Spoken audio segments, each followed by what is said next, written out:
అంజలి, ఏం ఆలోచిస్తున్నావు? ఎందుకింత సైలెన్స్? ఇప్పుడిప్పుడే అర్థమవుతోంది. ఒక రిలేషన్షిప్లో ఉన్నప్పుడు టచ్ చేస్తే వాళ్ళకి తెలిసిపోతుంది ఎదుటి వ్యక్తి ఏం కోరుకుంటున్నాడో అన్నది. వాట్?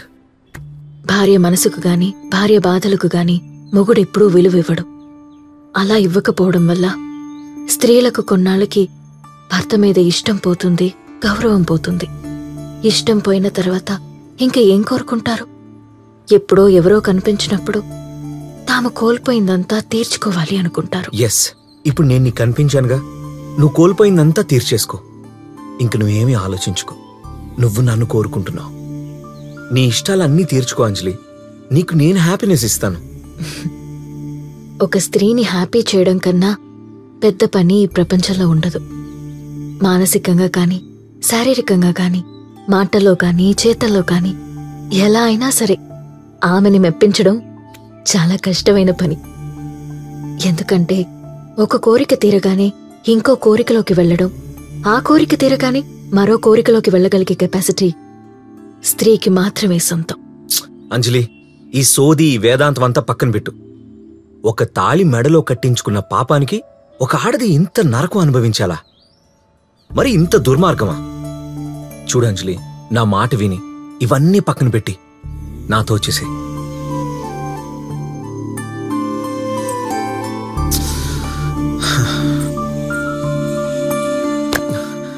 ఎన్నిసార్లు చెప్పినా అర్థం చేసుకోవేంటి?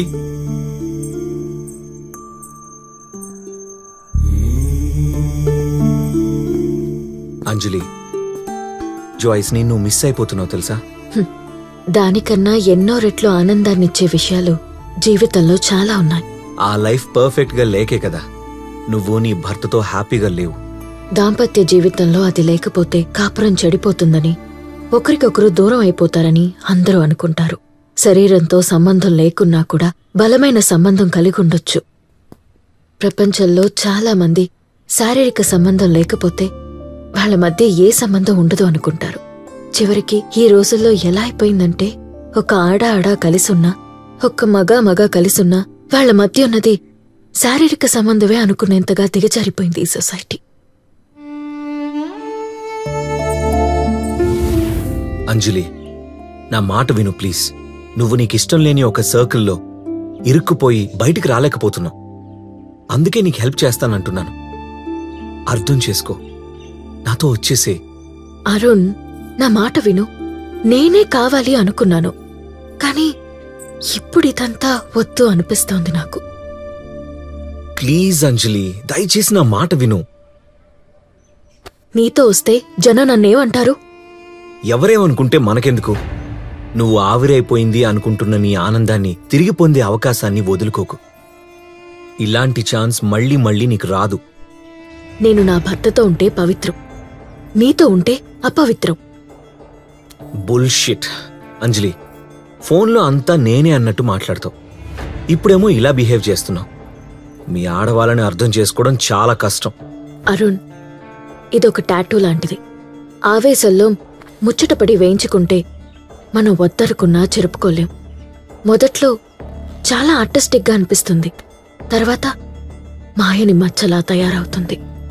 చచ్చేదాకా ఆ గిల్టీ ఫీలింగ్ వదిలిపెట్టదు. అంజలి, సీరియస్గా చెప్తున్నాను. నేనిక్కడికి మొదటిసారి వచ్చాను. బహుశా ఇదే చివరిసారి అవుతుంది.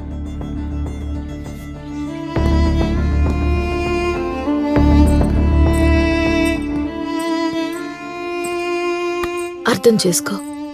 చెడుకు లోనై క్షణకాలం సుఖం కోసం క్యారెక్టర్ని చంపుకోలేను, జీవితం నాశనం చేసుకోలేను. Are you crazy? Why can't you start a new life? New life అంటే ఏంటి? అది చూపించే అవకాశం ఇమ్మనే నిన్ను బతిమాలుకుంటున్నాను. నువ్వు ఎప్పటికీ బాధపడకుండా నేను చూసుకుంటాను. నువ్వు ఏ రోజు ఇలా ఒంటరిగా ఫీల్ అవ్వకుండా చూసుకుంటాను. చాలా మందికి అర్థం కాని విషయం ఏంటో తెలుసా? వీళ్ళని పెళ్లి చేసుకుంటే లైఫ్ బాగుంటుందేమో, వాళ్లతో వెళ్ళిపోతే హ్యాపీగా ఉంటామేమో అనుకుంటారు. కానీ లైఫ్ అనేది ఎవరితో అయినా ఒక్కలానే ఉంటుంది. అది మనం యాక్సెప్ట్ చెయ్యాలి. We have to move on. మిగతావన్నీ మన ఊహలే. 2 పిల్లల తల్లినైన నేను నా మొగుడికి గుడ్ బై చెప్పి బయటికొచ్చి నేనేం చెయ్యాలి? నా లైఫ్ ఏదో బ్యాడ్గా ఉందని కాదు, బానే ఉంది. బయట జాబ్ చేసే అమ్మాయిలు ఎంత టెన్షన్ పడుతున్నారో నేను అంతే టెన్షన్ పడుతుండొచ్చు. కానీ నా లైఫ్ బాగానే ఉంది, హ్యాపీగా ఉంది. మేమొకప్పుడు మిడిల్ క్లాస్. నాకు పెళ్ళయ్యే టైంకి మా ఆయనకి సొంతిల్లు కూడా లేదు. చాలా తక్కువ జీతంతో మా ఆయన చాలా కష్టపడ్డాడు. ఈరోజు ఇంత పెద్ద ఇల్లు, కారు, గౌరవం, హోదా, మంచి లగ్జరీ లైఫ్ అన్నీ ఉన్నాయి. మేమేదైనా ఫంక్షన్కెళ్తే మాకొక ఐడెంటిటీ, చాలా ఉన్నతంగా చూస్తారు. ఇదంతా కేవలం మా ఆయన వల్లే. అంత చిన్న స్థాయి నుండి కష్టపడి అంచెలంచెలుగా ఎదిగి ఎన్ని నిద్రలేని రాత్రులు గడిపారో నాకు మాత్రమే తెలుసు. ఇప్పుడు ఈ స్థాయికి చేరుకున్నారు. ఆయన అనడానికి ఏమీ లేదు. ఆయన పడే కష్టమంతా కూడా నన్ను హ్యాపీగా చూసుకోవడానికే అని తెలుసు. నేను కూడా నిన్ను హ్యాపీగా ఉంచాలని అనుకున్నాను అంజలి, అందుకే వచ్చాను.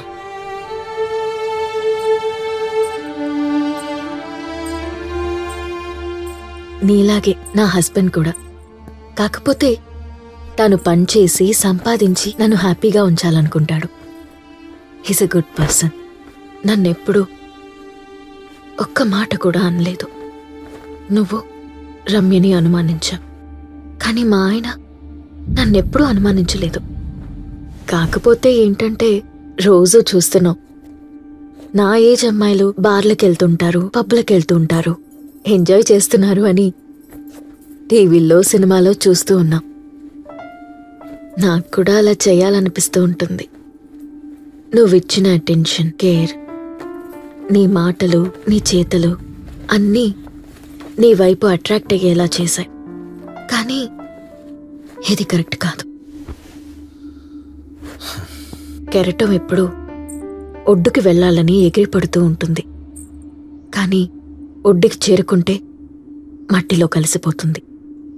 తిరిగి వెనక్కి వెళ్ళి సముద్రంలో కలిస్తేనే దానికి జీవం ఉంటుంది. నేను కూడా నా భర్తతో ఉంటేనే నాకో వాల్యూ, ఆనందం ఉంటాయి. ఆ విషయం నాకిప్పుడే అర్థమవుతోంది.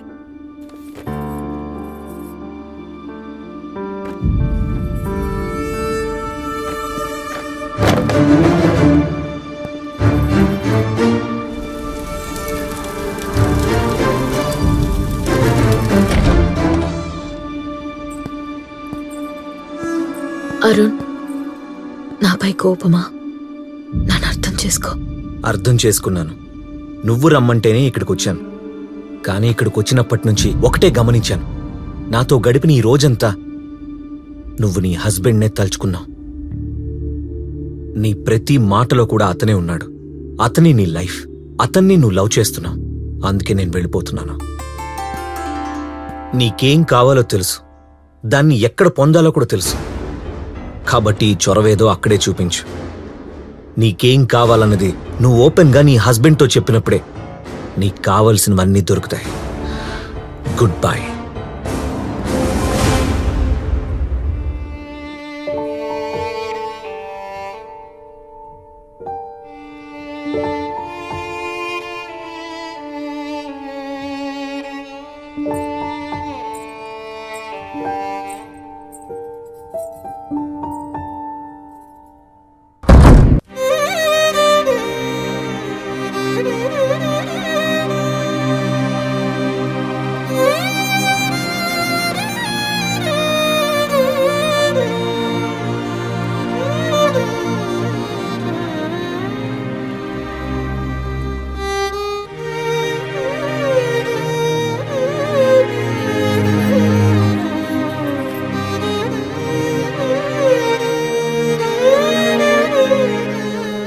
చెప్పండి. ఏంటంజలి, చాలాసేపటి నుంచి ఫోన్ చేస్తున్నాను, ఫోన్ లిఫ్ట్ చేయవేంటి? చెప్పండి. ఏం లేదు, ఈరోజు మా ఆఫీస్లో ఒక సెమినార్ జరిగింది. ఆ సెమినార్లో ఒక క్వశ్చన్ అడిగారు, who is the strongest women in your life అని అడిగారు. దానికి చాలా మంది చాలా చాలా చెప్పారు. నేను మాత్రం మై వైఫ్ అని చెప్పాను. వాళ్ళు but what makes her so strong అని అడిగారు. అందుకే నేను నిన్ను అడుగుతున్నాను, what makes you so strong Anjali? నేనింత ఎమోషనల్గా అడుగుతుంటే నువ్వు అంత సైలెంట్గా ఉన్నావేంటి? నా లైఫ్లోకి వచ్చాక నిన్ను చాలా అబ్జర్వ్ చేశాను. You are a very strong and perfect woman. A woman's strength is a power to say no. What? ఎక్కడ చదివానో గుర్తులేదు.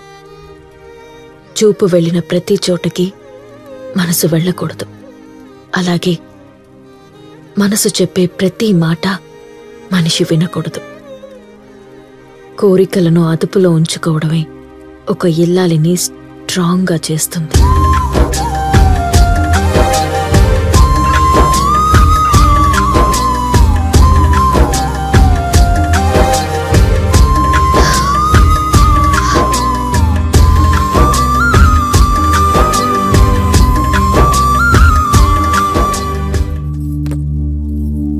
ఈ దేశంలో అతిపెద్ద సమస్య అక్రమ సంబంధాలు.